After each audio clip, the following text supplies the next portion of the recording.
بسم اللہ الرحمن الرحیم نحمدہ ونصلی ونسلم علی رسولہ الکریم اما بعد۔ ناظرین کرام، اللہ رب العزت نے انسان کی رہنمائی کے لیے اپنی طرف سے ایسے عظیم کلمات اتارے ہیں کہ اگر انسان اپنی مشکل ترین گھڑی میں انہیں پڑھ لے تو اللہ تبارک و تعالی کی طرف سے ان کے لیے آسانیاں ہو جاتی ہیں، اور ایسے ایسے کام ہوتے ہیں جو خرق عادت بھی ہوتے ہیں اور عام طور پر معاشرہ یا افراد جو ان کا وہم بھی نہیں کر سکتے، وہ کام نمودار ہو جاتے ہیں یا وہ اعمال ظاہر ہو جاتے ہیں۔ ایسے مناظر میں سے ایک منظر جس کی بات آج ہم کرنے چلے ہیں آپ کی طرف، کہ ناظرین کرام، جناب ابراہیم علیہ السلام کی وہ عظیم قربانی جو انہوں نے اپنی قوم کو دعوت اور تبلیغ کے وقت دی تھی، جب بادشاہ وقت اور تمام تر لوگ ان کے مخالف ہوئے تو آپ نے اللہ وحدہ لا شریک لہ کی توحید کو کس طرح بیان کیا اور کس طرح اس کے اوپر آپ کار بند رہے، موحد بن کے آپ نے ثابت قدمی کا اظہار فرمایا، اور اللہ رب العزت نے پھر نقد ایسا کیا اجر عطا فرمایا کہ اس وقت کے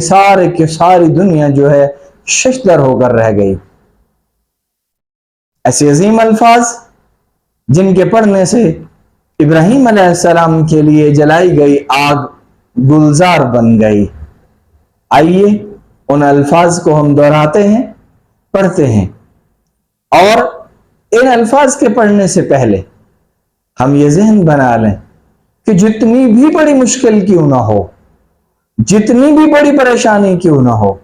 جب ان الفاظ کا استعمال کیا جائے گا، کثرت سے پڑھا جائے گا یا صبح شام تسبیح بنا کے پڑھا جائے گا، یقین جانیے کہ جب ایک چیخا، ایک بہت بڑی آگ، ایک بہت بڑا بھانبڑ کا سلسلہ جو جلایا گیا تھا، وہ ابراہیم علیہ السلام کے لیے جب گلزار میں تبدیل ہو سکتا ہے، تو جب ہم یقین محکم کے ساتھ پڑھیں گے تو رب وحدہ لا شریک لہ ہمارے لیے بھی آسانیاں پیدا فرما دیں گے۔ وہ الفاظ کیا ہیں؟ اور ہاں، یہ بھی یاد رکھیں، ان الفاظ کا استعمال اگر آپ سفر میں ہیں، کوئی مشکل ہے، آپ کو لگتا ہے کہ آپ شدید ترین پریشانی میں ہیں، منزل آپ سے کھو گئی ہے، آپ کا راستہ آپ سے کھو گیا ہے، آپ کہیں بھٹک گئے ہیں، اسے پانا چاہتے ہیں، تب بھی ان الفاظ کو آپ پڑھیں گے تو اللہ تبارک و تعالی رہنمائی فرما دیں گے۔ اور اگر کہیں شک ہونے لگتا ہے کہ مجھے سفر میں کوئی نقصان نہ پہنچا دے اور میرے اثاثے یا توشہ کہیں ضائع نہ ہو جائے، یا کہیں کوئی ایسا خوف لاحق ہوتا ہے کہ کہیں ایکسیڈنٹ وغیرہ نہ ہو جائے، تو جو بھی مومن مرد اور عورت ان الفاظ کا ورد کرے گا تو اللہ رب العزت ان کو اس خوف سے بھی محفوظ فرما دیں گے، جان و مال کی بھی حفاظت فرمائیں گے۔ توجہ کیجئے، اور الفاظ کیا ہیں جو اس وقت جب ابراہیم علیہ السلام کو آگ کی طرف پھینکا جا رہا تھا تو آپ کی زبان اطہر پر جو الفاظ تھے وہ کیا تھے؟ حسبی اللہ ونعم الوکیل، نعم المولا ونعم النصیر۔ جب بھی دوبارہ ریپیٹ کرتا ہوں، پڑھتا ہوں آپ کے لیے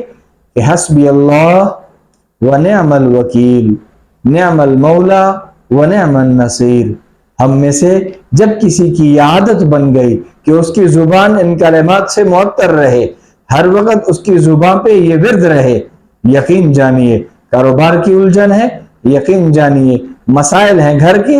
یا کہیں کوئی اور پریشانی ہے، یا کوئی خوف لاحق ہے جس کی وجہ سے آپ کے معاملات حل نہیں ہو رہے، خوف مسلسل آپ کو ڈپریشن کا شکار کر رہا ہے، تو آپ جب ان الفاظ کو پڑھتے ہیں تو جس طرح ابراہیم علیہ السلام کو منجنیق میں بٹھا کے، ایک پینگ میں بٹھا کے، پینگ کی طرح منجنیق بنایا گئی، اس میں بٹھا کے آپ کو اس آگ کی طرف پھینکا گیا، آپ اس سفر میں ہیں اور جل رہے ہیں، ہوا کی جوش پہ گویا کہ آپ بیٹھے ہیں اور قریب جلتی ہوئی ایک آگ ہے، اور منظر یہ کہ اس کے اوپر سے کوئی پرندہ بھی نہیں گزر سکتا، جھلس کے اس آگ میں آگ گرتا ہے،